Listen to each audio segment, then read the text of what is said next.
राधाकृष्णन जी हुए हैं, उन्होंने कहा है यदि आप तथ्यों को ग्रहण करके दूसरे व्यक्तियों तक आसानी से पहुंचा देते हैं तो आप एक प्रकार से अच्छे शिक्षक कहलाएंगे। इसका मतलब ये है कि नॉलेज जो ट्रांसफर करता है वो शिक्षक है। अगर उसने भली भांति चीजें सीख ली हैं, मान लीजिए आप योग शिक्षक होंगे, तो अगर आपने योग की तकनीकों को ठीक प्रकार से सीख लिया है तो फिर आप क्या करेंगे, आगे इन्हीं तकनीकों को, इन्हीं ज्ञान विज्ञान को लोगों तक आगे पहुंचा सकते हैं। तभी आप एक अच्छा अध्यापक कहलाएंगे। अब चूंकि एक और कहावत है कि जैसा शिक्षक होगा या जैसा अध्यापक होगा वैसा ही शिक्षण होगा। तो शिक्षक की क्वालिटी पे टीचिंग डिपेंड करती है कि वो किस तरह का है और वो किस तरह का शिक्षण रहा होगा। तो इस प्रकार से शिक्षक के गुण, क्योंकि उसने जो प्रोफेशन चुना है टीचिंग का, उसके अनुसार उसके गुण भी होना आवश्यक है। क्योंकि बिना गुणों के, बिना उसका जो है व्यक्तित्व या उसका ज्ञान, ये जो है लोगों तक पहुंचने में थोड़ा सा दिक्कत होती है। लेकिन अगर शिक्षक अगर गुणों से युक्त है जो उसके प्रोफेशन के अकॉर्डिंग, तब तो फिर वो एक अच्छा योग शिक्षक बन ही जाएगा। कुछ व्यक्तिगत गुण होते हैं और कुछ प्रोफेशनल या प्रोफेशन के अकॉर्डिंग कुछ क्वालिटीज होती हैं जो जिनको हम व्यावसायिक गुण भी कह सकते हैं। एक हो गए व्यक्तिगत गुण, दूसरे हो गए व्यावसायिक गुण और तीसरा हो गया सामाजिक गुण। अगर हम जो क्वालिटीज ऑफ टीचर है उसको अगर हम इस तरह से डिवाइड कर दें तीन कैटेगरी में, एक तो व्यक्तिगत गुण, दूसरा व्यावसायिक गुण और सामाजिक गुण। व्यक्तिगत गुण का मतलब यह है कि एक जो अच्छा शिक्षक होता है तो उसके व्यक्तित्व या व्यक्तिगत जो क्वालिटीज होती हैं उन पे ज्यादा फोकस होना चाहिए। जैसे एक पहला गुण है स्वयं का व्यक्तित्व, सेल्फ पर्सनालिटी। इसका मीनिंग ये है कि कोई भी व्यक्ति है तो उसका अंदर जो है वो स्वयं का व्यक्तित्व होना चाहिए। ऐसा नहीं कि हर चीज के लिए हम दूसरों के भरोसे बैठे रहें और हर चीज के लिए हम दूसरों की तरफ ताकते रहें। तो व्यक्ति को ऐसा होना चाहिए कि उसका ज्ञान, उसकी शक्ति, उसका उत्साह, विश्वास, लगन, ये सारे के सारे स्वयं उसके होना चाहिए। या एक प्रकार से उसके स्वयं का व्यक्तित्व अगर है तो फिर उसकी जो निर्णय क्षमता, कल्पनाशीलता, रचनात्मकता, ये सब उसके अंतर्गत उस व्यक्तित्व में सन्निहित होगी। क्योंकि अगर स्वयं का व्यक्तित्व है, स्वयं के व्यक्तित्व का आपने निर्माण कर लिया तो फिर क्या होगा कि आप व्यक्तियों को भी गढ़ सकते हैं, दूसरों के व्यक्तित्व का भी निर्माण आप कर सकते हैं। जब आपका स्वयं की पर्सनालिटी हॉलिस्टिक रूप से डेवलप होगी, जैसे आपका शरीर, मन, व्यवहार, आत्मा जो है, जो योग की भाषा में या योग की परिभाषा में जिसको हम हॉलिस्टिक डेवलपमेंट कहते हैं, अगर पूरी तरीके से आपकी व्यक्तित्व भी विकसित हो चुकी है तो वो एक प्रकार से अनुकरणीय व्यक्तित्व आपका बन जाएगा। लोग आपको देख के अनुकरण करने लगेंगे। दूसरा जो क्वालिटी है वो है उत्तम स्वास्थ्य, गुड हेल्थ। उत्तम स्वास्थ्य से तात्पर्य है कि शारीरिक मानसिक रूप से जो है वो दृढ़ होना चाहिए। शारीरिक और मानसिक रूप से अगर वो स्वस्थ है तो उसका जो है विद्यार्थियों पर सकारात्मक प्रभाव पड़ता है, क्योंकि विद्यार्थी उससे जो है अध्यापक से इस तरह का जो स्वास्थ्य है, मान लीजिए आप योग वाले टीचर हैं, अगर योग वाले टीचर का ही स्वास्थ्य खराब है तो फिर विद्यार्थी कहेंगे कि इनके जीवन में तो कोई योग की जो आसन और प्राणायाम के अभ्यास का प्रभाव इनके जीवन में नहीं दिखाई दे रहा है। जब इनके जीवन में नहीं दिखाई दे रहा है तो हमारे जीवन में क्या बदलाव आएगा। अगर मान लीजिए एक योगा टीचर को किसी तरह की अन्य बीमारियां हैं या लाइफ स्टाइल डिसऑर्डर हो गए, इसका मतलब ये है कि फिर वो योगा टीचर, इसका मतलब है कि वो केवल पढ़ाने तक सीमित है, अपने जीवन में उसका अभ्यास नहीं। तो इस तरह से उसका गुड हेल्थ होना बहुत जरूरी है। दूसरा, आत्मविश्वास से भरा होना चाहिए शिक्षक। सेल्फ कॉन्फिडेंस होना इतना आवश्यक है, क्योंकि योग विज्ञान के शिक्षण में अगर अध्यापक के जीवन में या जब आप टीचर बन जाएंगे तो बहुत सारी समस्याएं, बहुत सारी परेशानियां आती हैं और उन समस्याओं का, उन परेशानियों को आपने कभी फेस नहीं किया है। लेकिन अगर आप आत्मविश्वासी है, आपको अपने ऊपर विश्वास है, अपनी शक्तियों पर, अपनी इच्छाओं पर, अपनी कल्पनाओं पर, अपनी क्रिएटिविटी पर, तो जो भी समस्या आने वाली है उसको आप क्या करोगे, उसको आप हैंडल करने की कोशिश करोगे और आत्मविश्वास से जो है चीजें हैंडल हो जाती है और अच्छे से अच्छी परेशानियां या विपरीत परिस्थितियां भी सुलझ जाती है। लेकिन आत्मविश्वास के साथ डटे रहना ये इम्पोर्टेंट बात है, क्योंकि साहस जो है, अंतिम विजय साहस की होती है। साहस कोई भी हो, किसी भी तरीके का साहस हो, अंतिम विजय साहस की होती है। तो जो उत्साह, साहस, आत्मविश्वास के साथ लैस होता है, या ये कहिए कि वो उत्साह और आत्मविश्वास से परिपूर्ण होता है, तो हर कठिनाई, हर परेशानियों से वो जूझ लेता है। तो ये टीचर के जो व्यक्तिगत गुण हैं, ये होना बहुत ही इम्पोर्टेंट। दूसरा, व्यक्तिगत अगर हम ये बात कहें कि आपका जो है विषय में रुचि होनी चाहिए। जैसे योग विषय आपने अपने अध्ययन के लिए चुना है और आप इसमें टीचिंग करना चाहते हैं, तो आपको क्या करना चाहिए, इसमें आपको पारंगत होना चाहिए, इसमें गहन रुचि होनी चाहिए। इसके साहित्य में आप जब योग शिक्षक बनेंगे तो इससे जुड़े जितने भी साहित्य है, जितने भी जुड़े ग्रंथ हैं, उन सबका अध्ययन करिए। इन तकनीकों का, आसन, प्राणायाम, मुद्रा बंध, षटकर्म आदि तकनीकों का निरंतर अपने जीवन में अभ्यास करते रहिए। ये रुचि का होना अत्यंत आवश्यक है। अगर मान लीजिए आपको पढ़ने में रुचि नहीं है, अध्ययन करने में रुचि नहीं है, तो आप टीचर नहीं बन सकते, क्योंकि आप जब पढ़ते नहीं है तो पढ़ा भी नहीं सकते। तो पढ़ाने के लिए ज्ञान होना आवश्यक है। जैसे हमने आपसे कहा कि आप स्वाध्याय करिए, ग्रंथों का नित्य स्वाध्याय करिए और स्वाध्याय की एक जो है समरी लिखिए, तो उसके पीछे का तथ्य यही है कि आपकी रुचि अगर इस विषय की तरफ होगी या इस विषय में होगी तो आप जरूर उसका अध्ययन करेंगे, चिंतन करेंगे, मनन करेंगे और जो है आप जो है उसमें आगे बढ़ जाएंगे। लेकिन उसके लिए रुचि का होना आवश्यक है, क्योंकि अगर आपकी रुचि नहीं होगी, आपकी विषय में रुचि नहीं होगी, अगर मान लीजिए आपकी पढ़ाने के लिए भी चले गए तो क्या होगा। पढ़ाने के लिए चले गए तो लोग, विद्यार्थी आपकी क्लास में उत्साहित नहीं होंगे, उनकी रुचि नहीं होगी, है ना।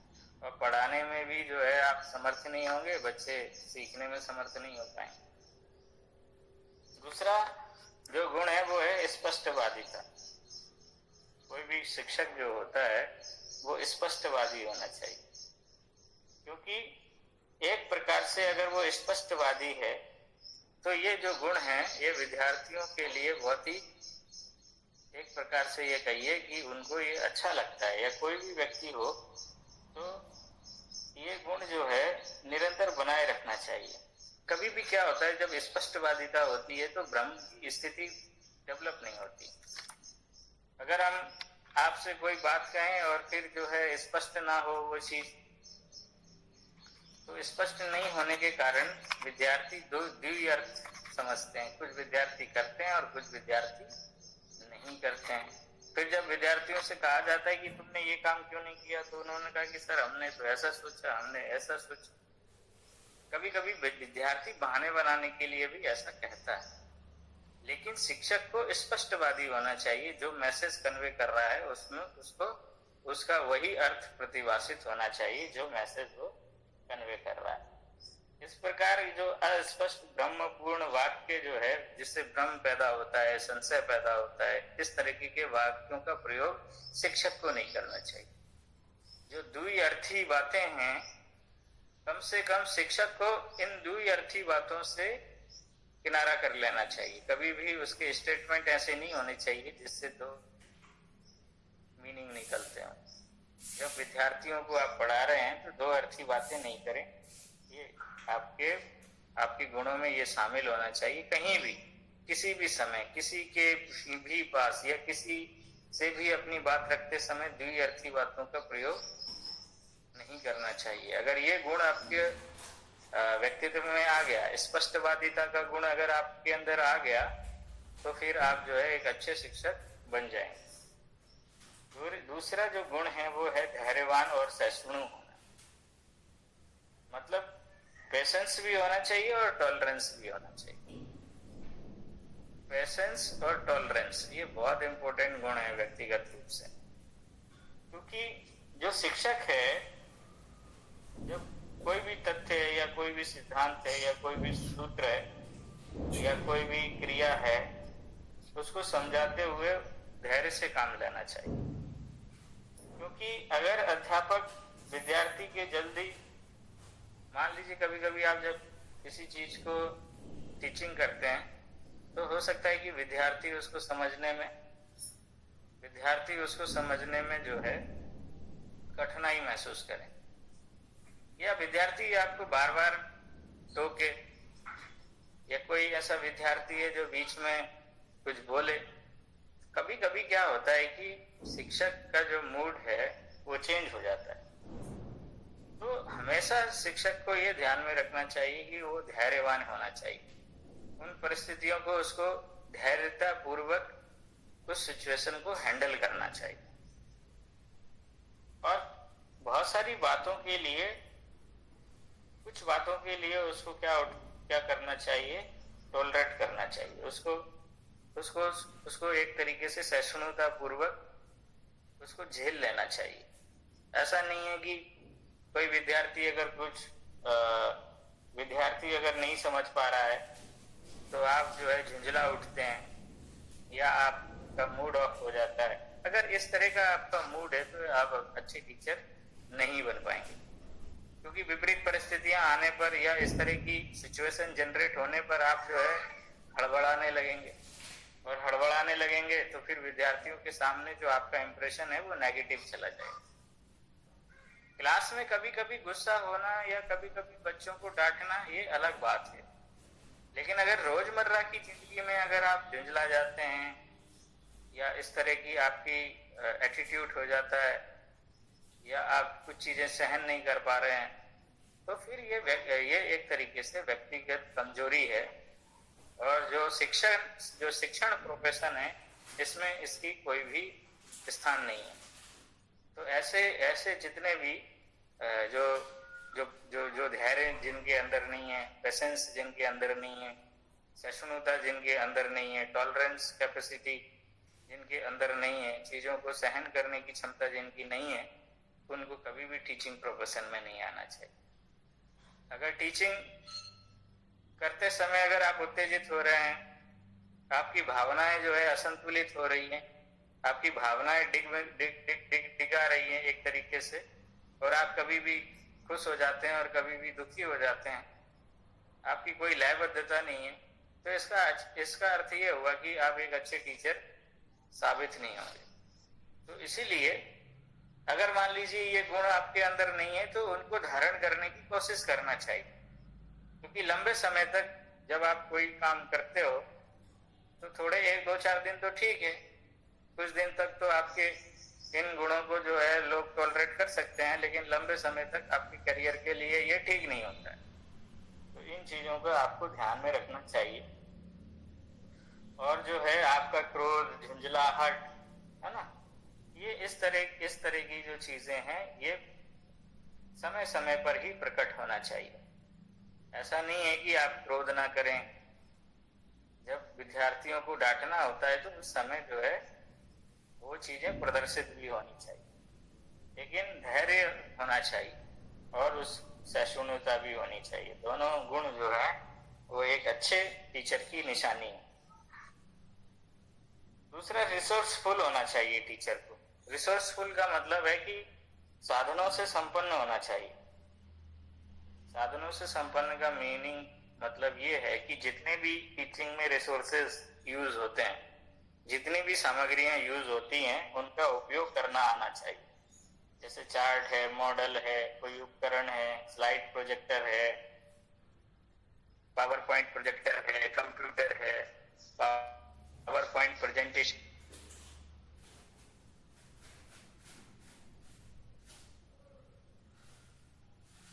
का जो जनका है, जो चीजें हैं, इन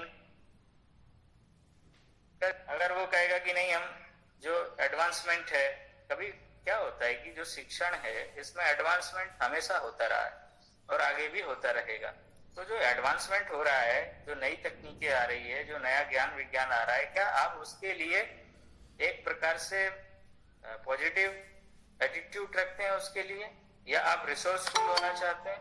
तो रिसोर्सफुल होना ही आपका एक प्रकार से आपका शिक्षक होने का लक्षण है, क्योंकि आप उसको सीखना चाह रहे हैं और एक प्रकार से जो है आपकी जो टीचिंग है वो भी बेहतर और अच्छी दिशा में चली जाएगी। तो इसलिए रिसोर्सफुल होना चाहिए। और एक सबसे अंतिम जो गुण है, वो खास बात ये है कि उसको सकारात्मक दृष्टिकोण होना चाहिए। जो योग शिक्षक है, कम से कम हम उससे तो ये उम्मीद रख सकते हैं और ये उम्मीद की ही जानी चाहिए कि वो सकारात्मक चीजों को प्रश्रय देता है, सकारात्मकता ही वो फैलाता है, सकारात्मक दृष्टिकोण उसका होता है। हम क्या करते हैं कि हम किसी भी चीज में नैरेटिव खोजने लगते हैं, कोई चीज उसमें हमेशा गंदगी ही देखते हैं। जैसे कौवा होता है, कौवे को कितना भी अच्छा खिलाओ पिलाओ, आप कितनी भी अच्छी भगवान खिलाओ, लेकिन अंत में जो है विष्ठा पे जाके ही बैठता है। तो कहने का तात्पर्य ये है कि जो शिक्षक होता है, शिक्षक क्या होता है कि राष्ट्र निर्माता भी कहा गया है उसको, जीवन गढ़ने वाला भी कहा गया है। तो जो चिंतन और चरित्र को जो गढ़ता है वो शिक्षक होता है। तो शिक्षक कभी भी किसी के भी विद्यार्थियों के मन में या किसी के भी मन में हमेशा वो सकारात्मक चीजों को ही प्रश्रय दे। उसका दृष्टिकोण जो है वो हमेशा नेगेटिव की तरफ ना हो। नेगेटिव जब आदमी हो जाता है तो वो हर चीज में नकारात्मकता खोजने लगता है। वो घर परिवार में नकारात्मकता खोजने लगता है, संबंधों में नकारात्मकता खोजने लगता है। जब आप हर जगह नकारात्मकता को खोजने लग जाओगे तो फिर जिंदगी जो है वो एक प्रकार से नरक बन जाएगी। ऐसे बहुत सारे लोग हैं जो नकारात्मकता को लिए हुए घूम रहे हैं। जो नकारात्मक व्यक्ति होते हैं उनके जीवन में कहने लायक कोई उपलब्धि नहीं होती है। लेकिन अगर मान लीजिए आपके अंदर सकारात्मक है, कुछ गलत हो रहा है, तब भी आप उसमें सकारात्मक चीजों को ढूंढ लेते हो, क्योंकि इसमें इस सृष्टि में सृजन और विसर्जन, सृजनात्मक, एक कंस्ट्रक्टिव और डिस्ट्रक्टिव, दोनों काम एक साथ चल रहे होते हैं। एक तरफ आपको ये लगेगा कि दुनिया नष्ट होने वाली है, लेकिन जब आप दूसरे दृष्टिकोण से देखोगे तो आपको ये लगेगा कि ये कहीं ना कहीं सृजनात्मक या कंस्ट्रक्टिव काम हो रहा है, और ये कंस्ट्रक्टिव काम होने की वजह से, सृजनात्मक होने की वजह से ये कष्टकारी होता है। जैसे बच्चा जब माँ के गर्भ में होता है और बाहर निकलता है तो ये कंस्ट्रक्टिव है। तो वो कंस्ट्रक्टिव वर्क जब होता है तो उस समय सहनी पड़ती है। इस समय हो रहा है कि मान लीजिए प्रकृति अपने आप को रिवाइव कर रही है, या जो भी चीजें हैं, हम इसमें हम नेगेटिव भी देख सकते हैं और पॉजिटिव भी देख सकते हैं। लोग एक तरफ मानवीय मूल्यों का हनन कर रहे हैं और दूसरी तरफ लोग मानवीय मूल्यों का एक प्रकार से उन मानवीय मूल्यों का एक उदाहरण के रूप में भी सामने आ रहे हैं। लोग जो है अपने माँ बाप को छोड़ भी रहे हैं तो लोग जो है उनको अंतिम संस्कार करने के लिए उनकी सहायता भी कर रहे हैं। तो दोनों दृष्टिकोण से अगर आप जब सकारात्मक चीजों को जब देखने लग जाएंगे तो आपको चीजें सकारात्मक दिखाई देने लगेगी। मान लीजिए कि आज कोरोना काल में हम अपने ही घर परिवारों से विलग हो गए और हम ध्यान नहीं दे रहे जो भी पॉजिटिव हो गया, लेकिन ये घटना भी घट रही है। लेकिन ऐसे लोग भी हैं जो पीपीई किट पहन के और चीजों को करके वो जो है उन संबंधों को, उन मानवीय मूल्यों का एक प्रकार से उदाहरण बन रहे हैं। तो दोनों तरीके से ये चीजें एक साथ चल रही है पैरेलल। अगर आप नकारात्मक चीजों को ही देखोगे तो आपके अंदर नकारात्मकता बढ़ जाएगी और नकारात्मकता एक प्रकार से विष का काम करेगी। तो व्यक्तिगत रूप से अगर आपको सुदृढ़ होना है, सबल होना है, या एक प्रकार से ये कह लीजिए कि आपके चिंतन मनन को अगर आप सकारात्मक ढंग से रखेंगे तो फिर जो है आपका व्यक्तित्व अच्छा हो जाएगा। जो लोग नकारात्मक चिंतन से ग्रस्त होते हैं उनके बायोकेमिस्ट्री चेंज हो जाती है। उनको हाई बीपी, डायबिटीज, मोटापा, जो भी लाइफस्टाइल से रिलेटेड डिसीज हैं वो स्वयं होने लगती है। ऐसे व्यक्ति जो है इम्यून सिस्टम भी उनका जो है वीक हो जाता है और लंबे समय तक जो है फिर नाना प्रकार की बीमारियों से वो ग्रसित हो जाते हैं। जो नकारात्मक एटीट्यूड के जो व्यक्ति होते हैं वो एक प्रकार से धीमा जहर अपने शरीर में घोल रहे होते हैं। अल्टीमेटली वो दूसरों के लिए गलत सोचते हैं, अल्टीमेटली वो उनके लिए ही गलत हो रहा होता है। जैसे कुत्ता होता है, कुत्ता जब हड्डी को चूसता है तो वो ये सोचता है कि ये हड्डी से रक्त निकल रहा है और ये रक्त जो है उसको आनंद आता है, जबकि हड्डी की वजह से उसके दांतों में, उसके एक तरीके से गम्स में जब वो टच होता है तो वो दांतों से ही उसके खून निकलने लगता है। तो वो ये सोच रहा होता है कि इसकी हड्डी से खून निकल रहा है। जब हम नकारात्मक होते हैं तो हम ये सोच रहे होते हैं कि हम लोगों को कोस रहे हैं, लोगों की कमियां बता रहे हैं, लोगों की जो है दुनिया में जो इतना सब फैला हुआ है बवंडर है, लोगों को खुद तो परेशान हो ही रहे हैं, लोगों को भी परेशान कर रहे हैं। तो ऐसे व्यक्ति अल्टीमेटली अपने ही जीवन में क्या कर रहे हैं, अपने जीवन में ही जहर घोल रहे हैं। दूसरों के जीवन में तो भले को प्रभाव पड़े ना पड़े, खुद का जीवन जरूर उससे प्रभावित होता है। तो से हम ये उम्मीद रख सकते हैं कि वो सकारात्मक सोचता होगा, सकारात्मक चिंतन करता होगा, सकारात्मक तरीके से चीजों को लेता होगा, सकारात्मक नजरिए से वो जो है इंटरप्रिटेट करता होगा। और सकारात्मकता ही, जब वो सकारात्मक होता है तो उसके आस पड़ोस भी उसके चिंतन से, उसके चरित्र से, उसके व्यवहार से सकारात्मकता ही फैलती है। तो इसी गुण होना आवश्यक है और इससे विद्यार्थियों पर सकारात्मक प्रभाव पड़ता है। क्योंकि जो सकारात्मक तत्व हैं वो जीवनी से, जैसे मान लीजिए आप बहुत सारे योगियों को जब जीवन कथाएं पढ़ेंगे, योगियों की जीवनियों, जैसे मान लीजिए स्वामी विवेकानंद है, महर्षि दयानंद है, स्वामी श्रद्धानंद है, जब आप इनकी जीवनियों को पढ़ेंगे तो इनके जीवन में बहुत सारी नकारात्मक घटनाएं हैं, लेकिन वो सकारात्मक तरीके से उनको किस प्रकार हैंडल करते हैं ये उनकी खूबी है। महर्षि दयानंद के बारे में कहा जाता है कि उनको कई बार जहर दिया गया लोगों, लेकिन जो अंतिम बार अजमेर में जब जहर दिया गया तो उस जहर देने वाले को भी भगा दिया उन्होंने।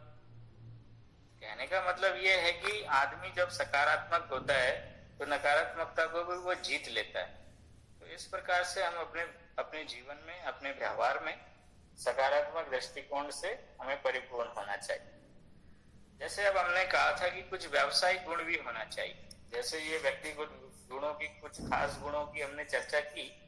इसमें अगर हम और भी कई गुणों की चर्चा कर सकते हैं। ये तो एक ऐसा विषय है कि मानवीय व्यक्तित्व में जितने भी गुण हो सकते हैं, एक अच्छे शिक्षक में वो गुण होने चाहिए, ऐसा हम लोग कल्पना करते हैं या ऐसी उम्मीद भी कर सकते हैं।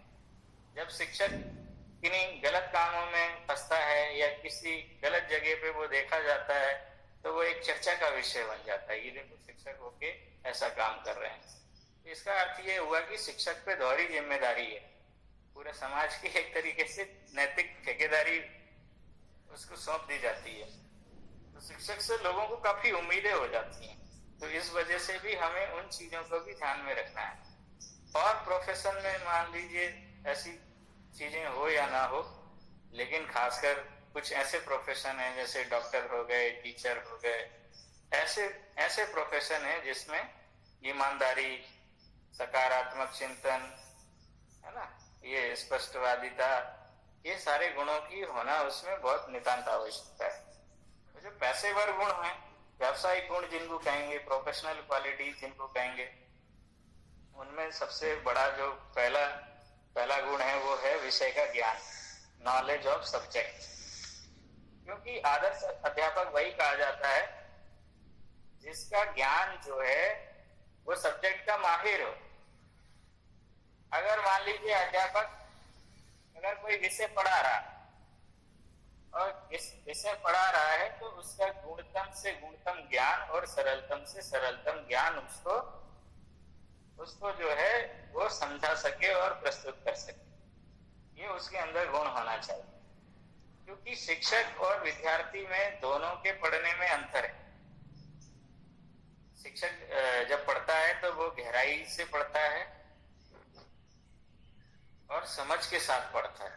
गहराई और समझ जो है वो बहुत ज्यादा उसकी होती है, ताकि वो जो प्रिंसिपल हैं, जो सिद्धांत हैं, या ये कह लीजिए तकनीकें हैं, या जो प्रभाव है, उसको वो ठीक तरीके से जो आपकी ऑडियंस है उसके अनुरूप उसको सरल ढंग से समझा सके, और जो उससे संबंधित जो भी विषय से संबंधित ज्ञान है वो जो है उसको पूर्ण रूप से व्यक्त कर सके। इस तरह का ज्ञान उसको होना चाहिए। तो विषय का ज्ञान इस स्तर पर होना चाहिए कि वो संपूर्ण तरीके से ज्ञान को बाहर विद्यार्थियों के समक्ष भी प्रस्तुत कर सके। अगर ऐसी स्थिति नहीं है, मान लीजिए आप जब शिक्षक बनेंगे तो आपसे ये उम्मीद की जाती है कि विद्यार्थियों को आप जब ज्ञान देंगे तो फिर वो सही नॉलेज उनको ट्रांसफर होना चाहिए।